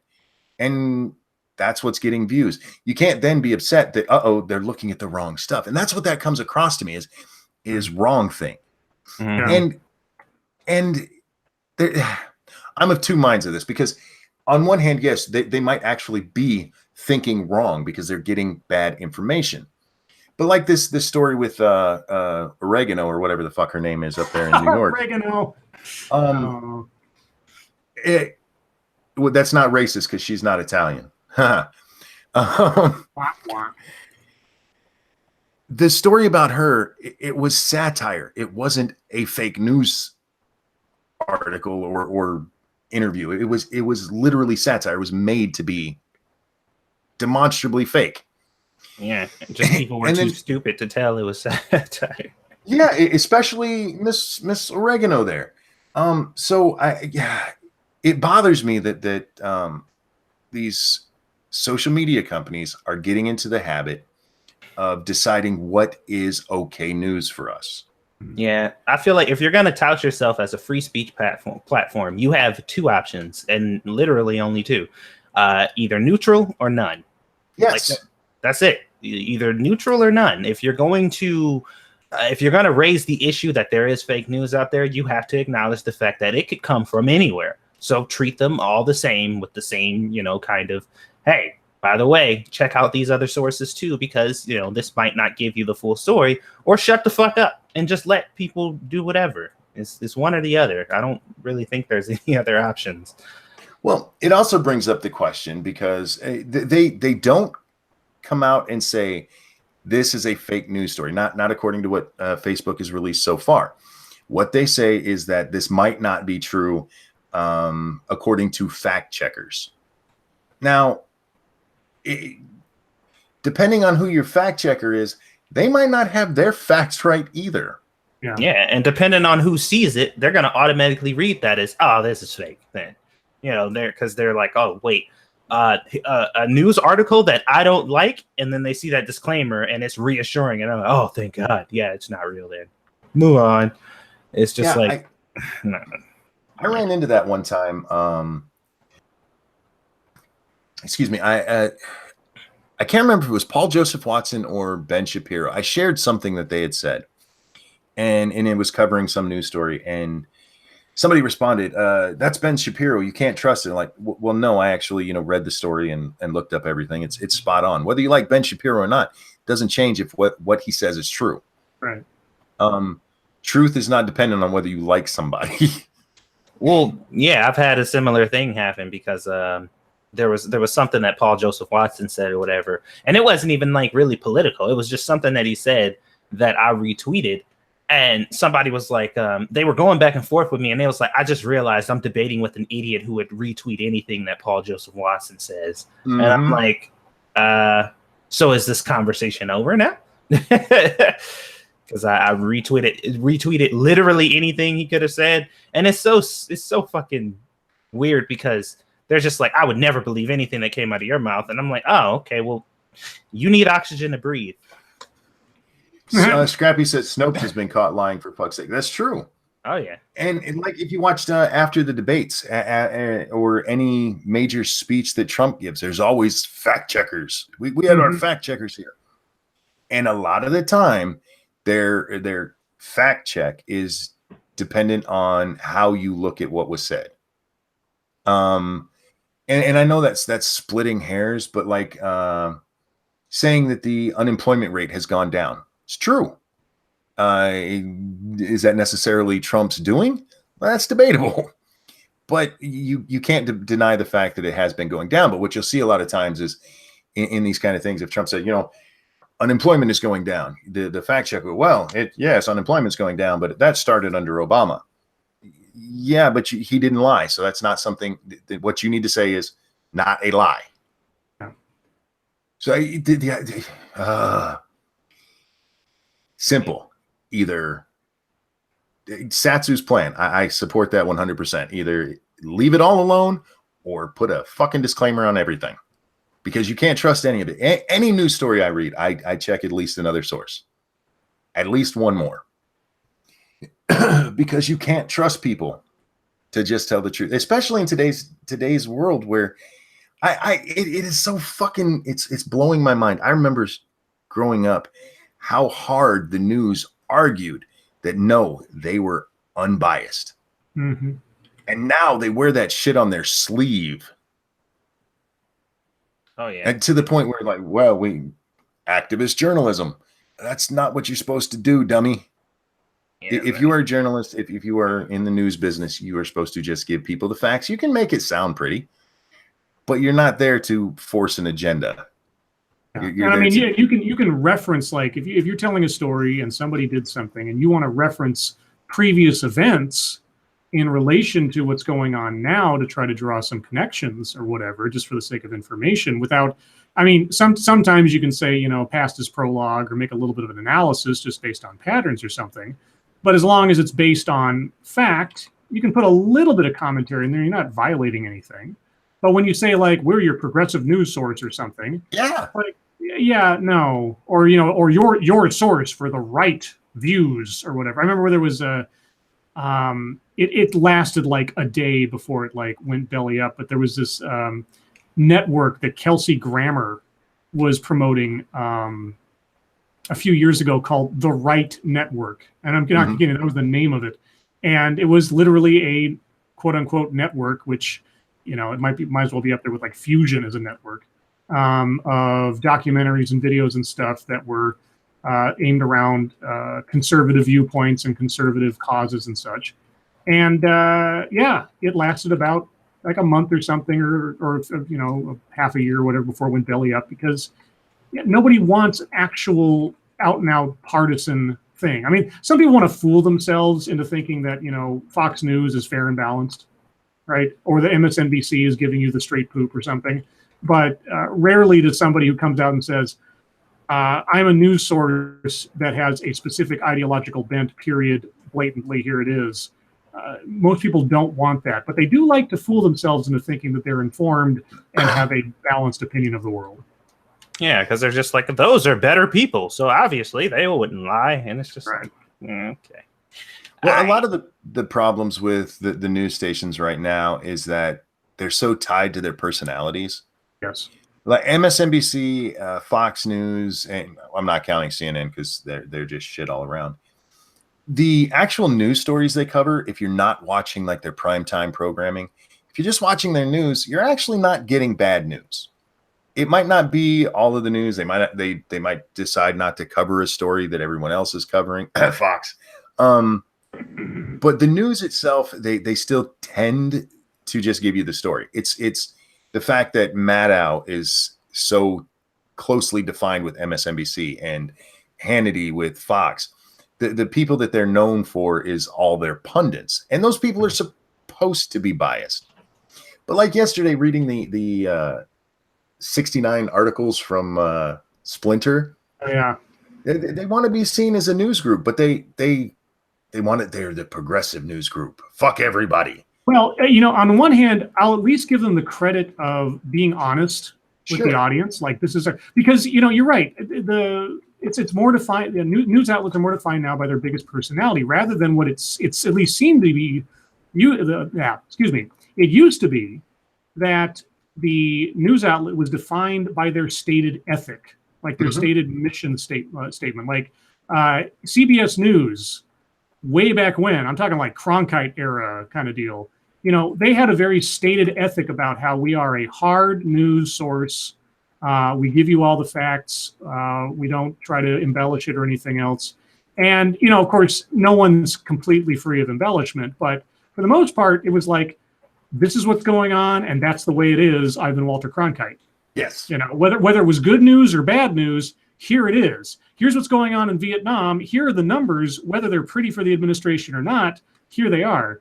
But yeah, now it's become defined by a cult of personality rather than cult of ethic. Like the personalities in the past would be molded by the ethic of the institution to which they belonged.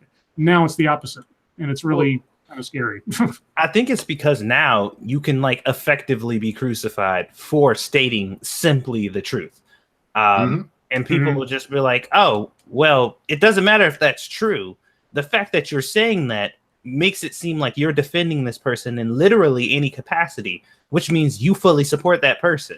Right. And I'm just like, no, these are just the facts.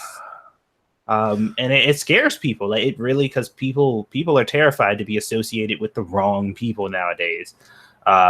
And well, that's that Mark Duplass guy who said, hey, you guys should check out Ben Shapiro. I don't agree with him on everything, but he's a really nice guy.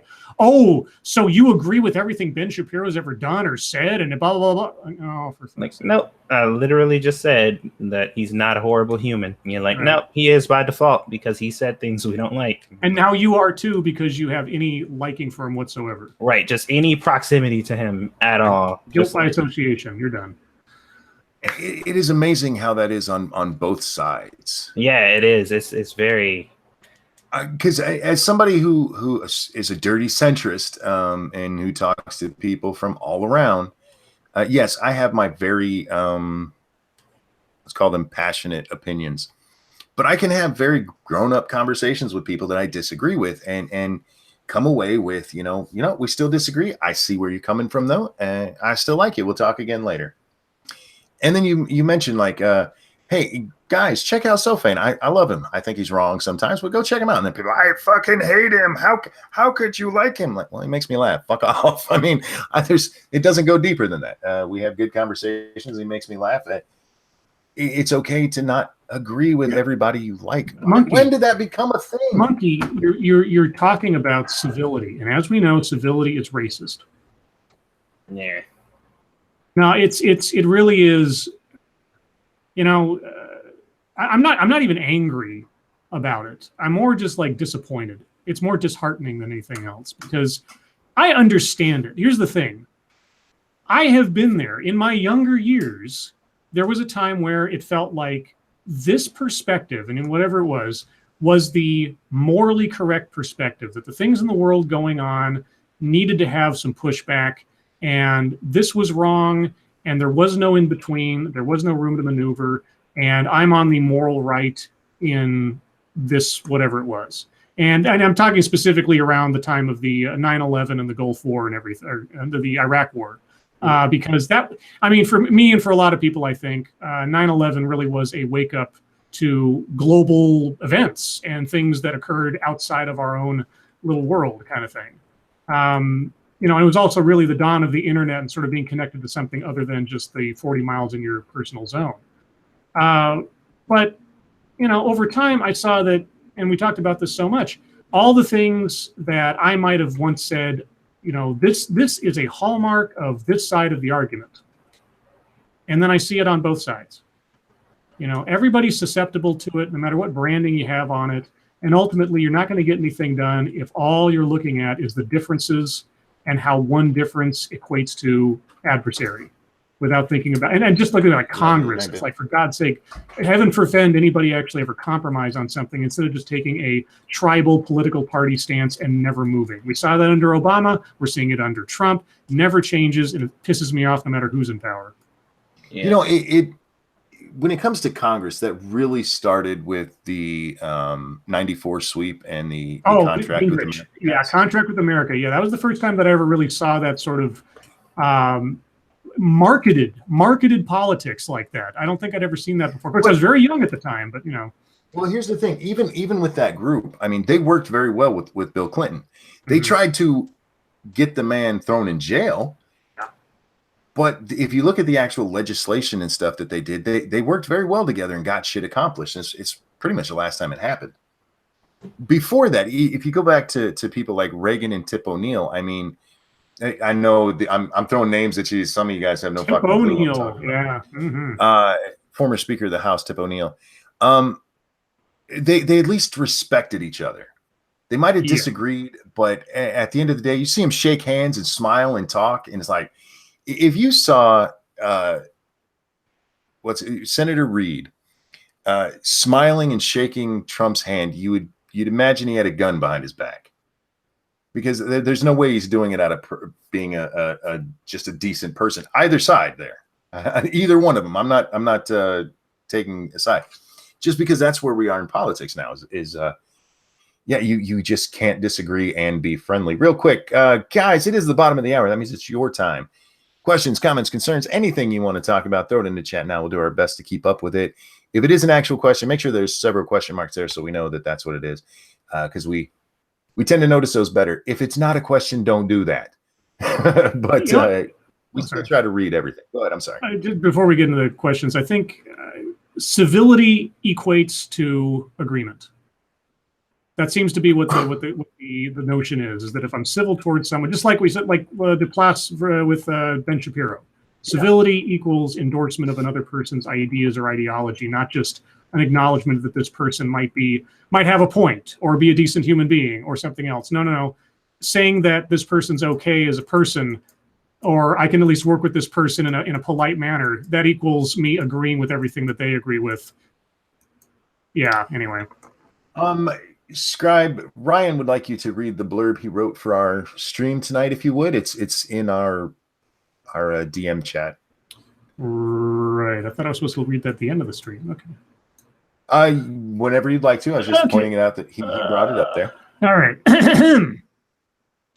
Tonight on Zombie Apartments, Fritz's experiments with temporal manipulation results in flying zombies and an eternal blood moon. Will our intrepid heroes be able to survive? Will Bobby the blow-up horse be found by Monkey? Will Satsu unleash his followers upon the ravening hordes of brain-eating denizens of the night? Will Genti Maxi's deviancy result in the zombies turning on each other in necromantic carnality? Will Cryptic's mastery of belly flopping on landmines undo the time loop? Tune in to the 2 Cents Plus channel to find out. And guys, that is right after the show. I forgot about the blow-up horse. That was pretty good, actually. That one was pretty good. That was really good. After the stream tonight here, we will be over on 2 Cents Plus playing 7 Days to Die with viewers. Flair Fritz says, I promise to wait until after Horde Night to collapse another building. No, I'm giving you jobs from now on, remember? Well, hold on. I think we're overlooking the fact that building is still currently collapsing. Well, I stayed in a couple of minutes, so hopefully it's all the way down. We'll have to see when we get in. We have some questions here though. RJ says, thoughts on anime reviewer Digibro admitting to being a pedo on YouTube in the last few months and getting called out by Tommy C from Shots from the Point. I don't know who any of those people are. I know who Digibro is, but I didn't know about that. Thoughts on it? If he's a pedo, then That's gross. All the police. Right. I saw the clip that Medicare tweeted out from Tommy talking to Digibro, where he tells him, I want to make an example of you, and saying that he sent all the information that he had to the FBI. Oh, okay. If he's a pedo, especially, I don't know if he's a, what do they call it, non-offending pedo, or if he's admitted to touching people. If he's admitted to touching people, I hope he fucking dies in prison. If he's just somebody who has a urge, yeah, I hope he goes and gets help and stays the fuck away from children. Yeah. We talked about that. It is a mental problem, and they need help. If they haven't done anything, then what they just need to go get help and stay away from kids. Do you think the vocal minority of the political fringes have been amplified by internet technology? Yes, absolutely. Oh yeah, 100%. Yeah, the dissemination of information and just the access to so many opinions and so many sources of information has gotten, everybody connected far more. I mean, like, Monkey and I and Satsu to a certain extent can remember a time before the internet was around, and just how relatively limited the sources of information or opinion or analysis were to Joe Average. Now it's like, hey, the Earth's flat, and everything's white supremacist. Well, even if you go out on the internet and you see the stuff that you're seeing, I talk to people when I used to work in retail. Mm-hmm. They just simply, they live in the same world. They have access to the same technology. They're just not on it as much, and they're oblivious. They have no idea what I'm talking about when I tell them, "Did you hear about this?" They're like, "Nah, no idea, dude."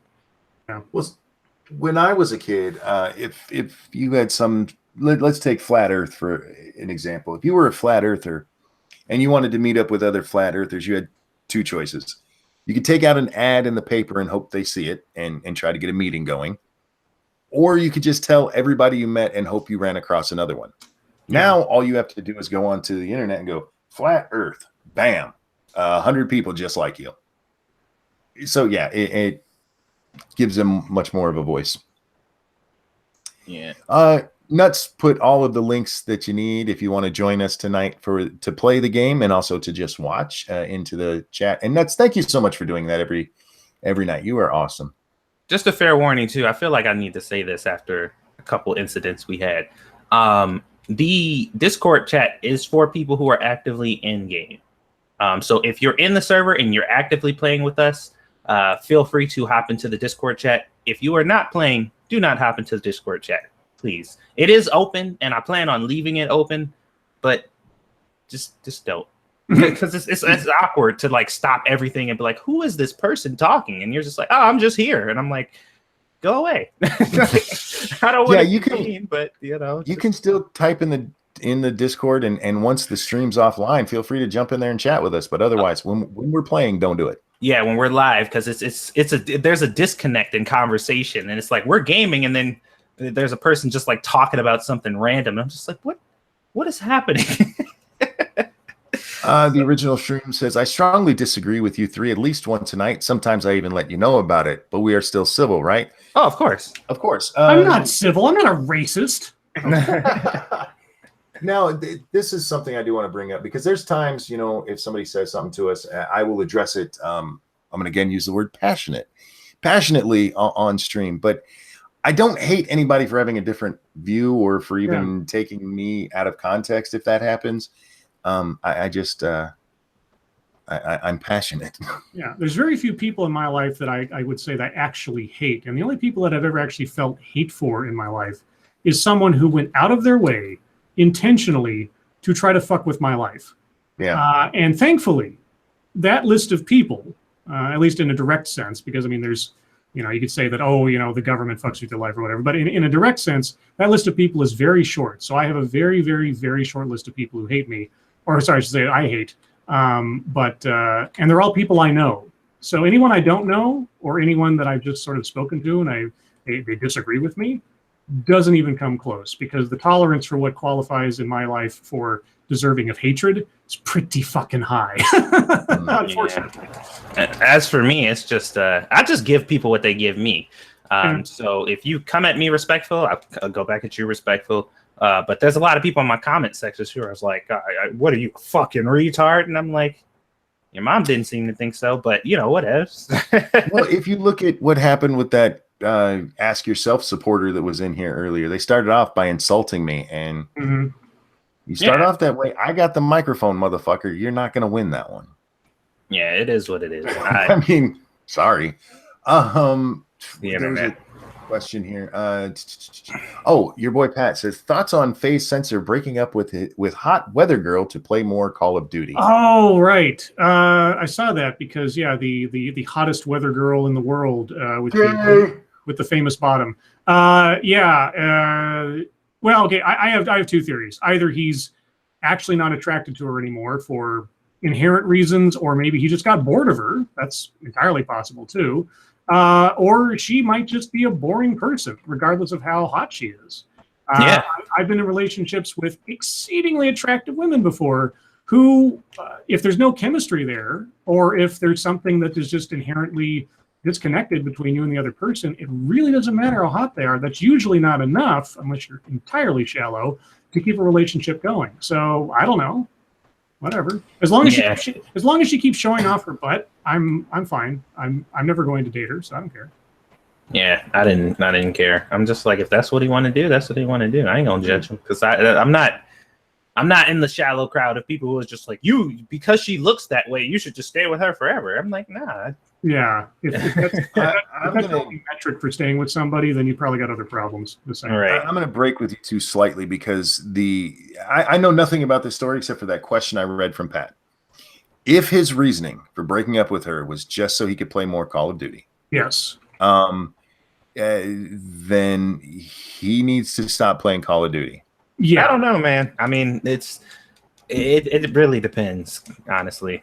I feel like if that's what he wanted to do, and he's just like, especially because like if he's a career Call of Duty player, like if that's what he does, like that's his job, then if he feels like his career is more important, then that ain't no different than any other job. If he's making money and that's how he's making a living, you are free to do whatever you want, and I am free to judge you for it. Oh yeah, I mean, and in this case, if you choose video game over pussy, I do not understand how your brain works. What if it was bad pussy though? I got a feeling there's more to it. I have never played a video game better than even the worst pussy I've ever had. Oh boy, I have a feeling there's more to it than just I want to play. I'm sure there. Yeah, I think that's sort of like the PR palatable, almost jokey thing to say, rather than make it a big drama bomb. That's probably it. But I do know people who are like that. Who yes, no, I do too. But and not just video games. Who movies, TV shows. I knew a guy once whose wife walked into the living room naked, asking him to please come have sex, and he was watching TV, and he's like, "Nah, I'm good." I'm like, "Are you gay?" I'm not judging you, bro, but do you like women? I've never seen anything on TV that's better than even the worst sex I've ever had.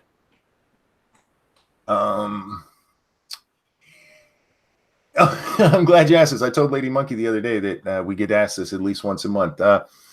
Jaster asks, how long do y'all think you'd survive in a true Fallout situation? In a what? True Fallout situation. Oh, a true Fallout situation? Not long. I'm no survivalist. I think I might find some inner strength I didn't know was there, kind of thing, just out of necessity for a little while. But ultimately, just my physicality, because I'm not overweight or anything, but I'm not by any means athletic, would probably do me in with somebody who's a bit more intense than I am. And my morals would probably stop me too, because I'm probably not going to become a cannibal. 5 years ago, I'd survive for a long time. Now, I'd be the first one dead. Yeah. Yeah. I mean, my glasses alone, the fact that my eyes aren't that great, just as a sort of survival feature. If I ever lost my glasses, had them broken, like in the Twilight Zone episode with Burgess Meredith, I'd be dead shit right there. You know, I'd have nowhere to go. As soon as I couldn't see something straight, I'd be in trouble. It's 2018, and I'm a protected class, so they're gonna take care of me. So I ain't got shit to worry about. Yeah, but civilization has fallen, Satsu. There's no social media to protect you now. Oh, don't worry. There's a lot of people with a lot of money who made sure they planned for this. Oh, the Enclave? Oh yeah. Okay. And they're gonna need some people of my ilk. Some people of your ilk. Jesus. All right. Yeah. Let's repopulate the earth with Satsu. It's still 2018. RJ asks, how many SJWs claim to be journalists, yet they do their jobs horribly? A bunch, but we're starting to see a rise of that on the other side too. I mean, with your Lauren Southerns and I know a lot of you worship her like she's a god, but well, I think it's the other way around. I think it's a bunch of journalists who don't know their SJWs. They know. They know. They ain't really caught on yet. They think that they're telling it how it is, but it's just biased. Check Your Logic says, I was walking by one time and saw a supporter of a Democratic politician. I don't agree with either of their views, but I wish them the best of luck. Good for you. Did you already discuss Pompeo? No, what's up with Pompeo? Oh, he was in a discussion today or something today. I forget. It wasn't. It was news briefly, just because it was Pompeo, but I don't remember what it was about. Let's see. I thought you said for a second, did you discuss Pompeii? I'm like, that's a little out of date. Ryan says, I'll be in the game next week at the parents' house tonight. Oh, well, you're going to miss Horde night, so hopefully we'll live. If we don't, it'll be because you're not there, and it'll be all your fault. Oh. Did you guys see the story about Swedish girls stopping a plane because a man on board was being deported? Yes, I didn't read the story, but I saw the Barbara for you to see tweeted it out because she's going back to Yugoslavia. Okay. She's here on a visa. She's gotten some mixed signals about whether or not she can stay while she's waiting for the next step in the immigration process. But rather than take the chance of breaking the law, she's going home and going to wait there. Mm. The story came up. There's a refugee from Afghanistan who was going back, and this bitch threw a fit on the plane because that's not fair. That's not fair. Yeah. Right. Because he's being deported because he doesn't fucking belong here. Jen, as passionate like Monkey with explosives. I'm not so much passionate with explosives when we play the games. I'm amused by them. I think the word is reckless. You should have seen me when we had M80s here at the house. We've gone. I don't remember where we went, but there was a huge fireworks store there. So we stopped in, and the kids were little. They were, I think the oldest was 10 at the time. So it'd be 10, 8, and 6. We picked up a bunch of M80s and just blew up all kinds of shit. It was a lot of fun. M80s are crazy, man. Always backed them up, and yeah. Have you ever experienced M1000s? No. Yeah. M1000s. Oh Jesus. Yeah, M80s. They're just like, they just look like they're really small, but they're just like fat fireworks or whatever. They're really loud. M1000s look like a half stick of dynamite. Yep. That's what those things. And it's like when the dude he lit it and he threw it or whatever, about 5 car alarms went off and the street lights temporarily went out. Nice. That's how fucking crazy that shit was. And yeah, we kicked him off the block. We like, no, get that shit out of here. Fucking throwing actual explosives. Trans Blackheart asks, do you consider male to female transsexuals to be men? That's a deep question. Biologically, absolutely they are. What they do with the rest of their lives, I honestly don't care. It doesn't matter to me as long as you're not trying to deny the science part of it as a way to get special treatment, which is what a lot of them want to do. You can live your life however you want. And I agree with, or I guess I don't have a problem with it. Live however you want to live, but you're still science dictates that You're still male. And that is important. That is important because of medical reasons. Like these stories we've seen where the transsexual is upset because they kept calling her a him. Well, yeah, because doctors need to actually diagnose you based on your sex because there are differences. If you were born a man, they're not going to go in looking for ovarian cancer, but they might check your prostate because you still have one. Mm-hmm. But when it comes to living your life, do what you want to do. I really don't give a fuck. It's the misinformation part, especially with the denial of science, that bothers me. Yeah. Also, the intrusion into my situation. Like the moment me accepting you becomes, well, if you accept me as a as a woman, then you should want to have sex with me. And I'm like, see, now you done fucked up. now you got to get the hell away from me because we're not about to go there. And and then like the thing last night with the trap thing that bothers me. Tell somebody no. Don't play with people's emotion because it might be hard to tell people. Just then you don't belong with people. Well, not only that, but I mean, if you're going to establish a relationship with someone, relationships like actual functional relationships require honesty just to begin with. So regardless of whether or not you're talking about your real gender or that you have some disease or something, it just honesty is the best policy always. Indeed, and I then agree. The other one, the stuff that I did my last video on, where they're basically telling gay people that their sexuality is a choice. Those are all things I have a problem with. If you feel like a woman and you dress like a woman and you in your mind you're a woman, I don't know. That's none of my fucking business, actually. Yeah. I mean, unless you show me my dick, show me my dick. Show me your dick. Unless you show me your dick, how am I even gonna know? BG asks, what is your favorite insult from the audience? Insult from the audience? Yeah, I can't find the exact quote because my chat jumped. Where'd it go? God damn it. BG, you're fucking me up even when you're not talking to me. Where are you? I hate how this chat jumps. I don't understand it. There it is. Ranting Monkey, favorite insult by chat towards you. My favorite thing that I've been insulted is, I don't remember who does it, but chuckle fuck. When me and Satsu get called chuckle fucks over on 7 Days to Die, it makes me laugh. Data usually is the one, or Kyler. Data or Kyler. What are these two chuckle fucks doing? Makes me laugh every time. Okay, sorry guys, I'm trying to keep up here. Thoughts on the brown note? It's bullshit. It's funny, but bullshit. Have you heard about Fallout Miami? Yes, it's a mod where somebody's basically recreated Miami as a whole other territory. So far as I know, it's out on basically alpha, because you can walk around the entire place and explore it, but there's no quests installed yet. So yeah, you can look at it and it looks amazing. I can go into the technical details. I think MXR put out a video about it just the other day, sort of giving it an overview of what it is so far.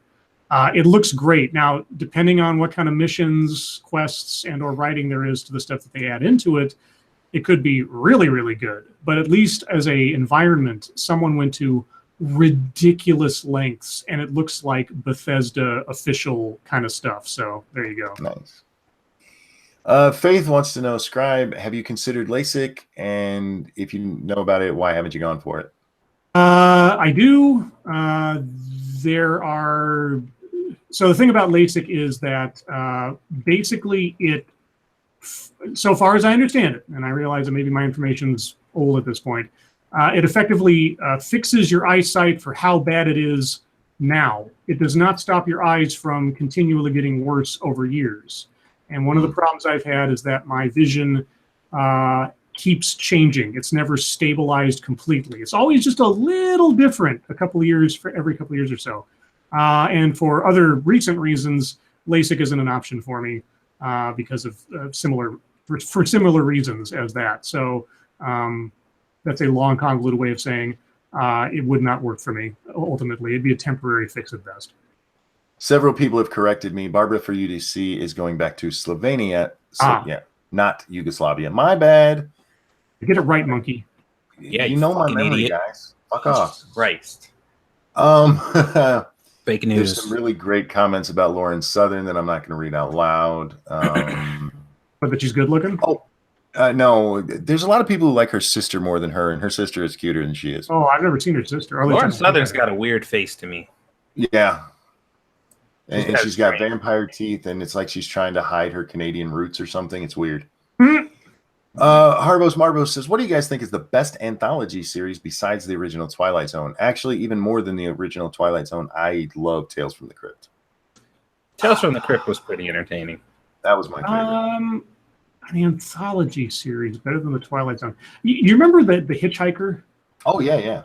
Yeah, I don't know. There was something about that show. Not every episode was great, truth be told, and yeah, it was basically like your poor man's Twilight Zone.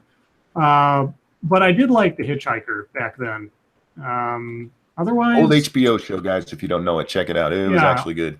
And to a lesser extent, Tales from the Dark Side was all right. Yeah, in some places. This one might take a while, and we only have 5 minutes left, guys. So if I miss your questions, I am so sorry.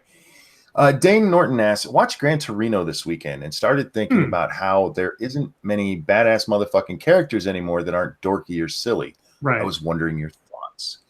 Yeah, that's I think a reflection of our well, not only our culture but also Hollywood marketability culture. Like only Clint Eastwood could get away with directing and making a movie like Gran Torino, because the protagonist is fundamentally so antithetical to the social zeitgeist that we find ourselves in, how he treated people, the language he used, the kind of behavior he exhibited. I just got a DM saying Slovenia. I know, god damn it. Anyway, sorry. The actual badass culture now is so politically incorrect that most Hollywood movie or studios are afraid to even tempt fate with the backlash or outrage that it would cause if someone actually badass, which usually requires someone to not be that nice a person, come back on screen. Thank you, Solid Snake. Know you're in pain. Hope money can help. I thank you so much. It puts a smile on my face for a second if that helps. In case of cocaine. I remember watching Gran Torino, and as I was watching it, I was like, no, please don't do this to this character. And then the end was fucking perfect. It was so perfect. Yes, Gran Torino's great. And it's weird because it's like this Clint Eastwood movie, but it's not talked about that much. And well, there's a reason for that. It's because he, as you said, he's antithetical to what we're supposed to be as people these days, because he's unapologetically a jerk. Yes. But Satsu, have you seen the movie? Nope. Are you ever going to see the movie? Nope. Okay, you need to watch it. It's a great movie. At the end of this movie, he sacrifices his life to save a kid from going down the wrong path. And the whole movie is set up as that he's some kind of racist, which he kind of is. But he does this for, is it a Vietnamese kid? It's some Asian. I forget what he was. They're Hmong. Okay, Hmong, yeah. And so this racist guy actually sacrifices his life to keep a person of a different race from going down a horrible path. Yeah, because he has a code of honor. Yes. He has a code of honor that surpasses whatever else his other opinions are, because ultimately he's talking about a kid and a family that he's come to care about, despite his grouchiness, despite everything else.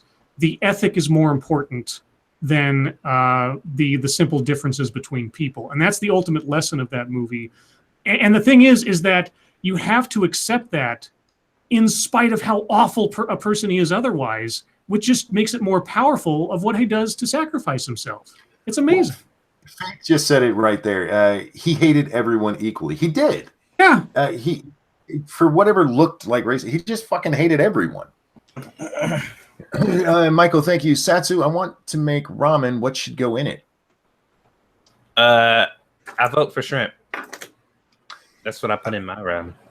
It depends on what kind of ramen you're having. I only eat beef ramen, so I put either little chopped up leftovers of steak if I have any, or hamburger.